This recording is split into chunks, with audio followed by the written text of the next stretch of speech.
Short circuit जोगु बिलरे हुतु हुतु होई जळीगला धान अमल machine. वर्तमान चलीची रबी धान अमलर समय। एही अमल समय रे दाऊ साधुची काळ बैशाखी झड़ वर्षा। झड़ वर्षा दाऊरु निज फसल को रक्षा करिबा पई चाषी माने तत्पर होई उठिछंती। शीघ्र अमल पई हार्वेस्टिंग मेसीन रो सहायता नेउछंती चाषी।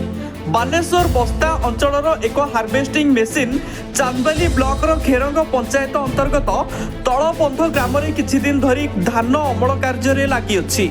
मात्र गतकाली विलंबित राति रे बिलरे धान अमल करुथिबा बेले सर्ट सर्किट जोगु मेसीन ने निया लागि जाइथिला। मेसीन ने निया लागिबा देखि ऑपरेटर संगे संगे गाड़ी रू ओल्हाई दमकल केन्द्र को फोन करबा सह निया को आयत करबा पई चेष्टा करिथिले। घटनास्थल रे दमकल गाड़ी पहुंचीबा बेलकु गाड़ीटी संपूर्ण पोड़ी पाउंस होई जाइथिला। चांदबारी रू प्रशांत कुमार पाणी को report, Sunstar TV. Boarding completed. Nurture. Discover. Fly with pride.